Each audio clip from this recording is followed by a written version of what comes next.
আসসালামু আলাইকুম ওয়া রাহমাতুল্লাহি ওয়া বারাকাতুহু নাহমাদুহু ওয়া নুসাল্লি আলা রাসূলিহিল কারীম আম্মা বাদ ফাউযু বিল্লাহি মিনাশ শাইতানির রাজীম বিবরকাতি বিসমিল্লাহির রহমানির রহিম। হযরতে আদম আলাইহিস সালামকে আল্লাহ পাক পরওয়ারদিগারে আলাম যখন তৈরি করলেন, মাটির পুতলা তৈরি করলেন, তো ওই সময়তে ফারিস্তা মণ্ডলীরা হযরতে আদম আলাইহিস সালামকে দেখতে আসলো যে আল্লাহ পাক আদম আলাইহিস সালামকে তৈরি করছেন, মাটির পুতলা তৈরি করেছেন, তো দেখি আল্লাহ পাক কেমন তৈরি করেছেন। তো ওই সময়তে শয়তান কিন্তু ওই ফারিস্তারা দেখছিল আদম আলাইহিস সালামকে এহেন অবস্থায়, শয়তান কিন্তু জ্বলে পুড়ে উঠল, শয়তানে হিংসা হতে শুরু করলো, হাসাদ হতে শুরু করলো। তো শয়তান তখন থামতে না পারে কি করলো, ওই আদম আলাইহিস সালামের শরীরে একদম থুথু নিক্ষেপ করে দিল। আর যেমনই থুথু নিক্ষেপ করে দিল, তো ওই সময়তে শয়তানের থুথু আদম আলাইহিস সালামের নাভিতে গিয়ে পড়ল।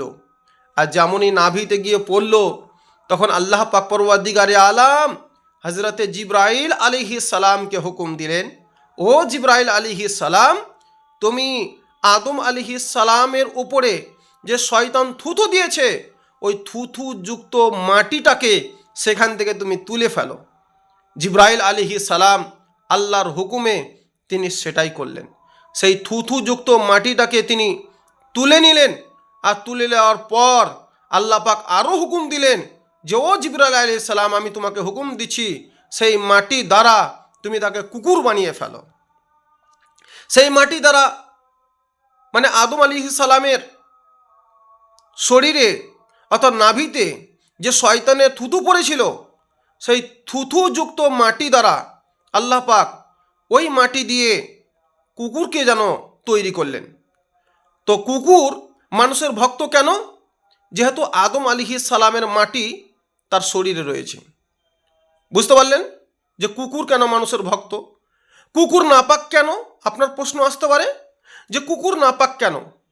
তো কুকুর নাপাক এই কারণেই যে সেইখানে শয়তানের থুথু যুক্ত রয়েছে, অর্থাৎ কুকুরের গায়ে শয়তানের থুথু রয়েছে, এই জন্য সে নাপাক।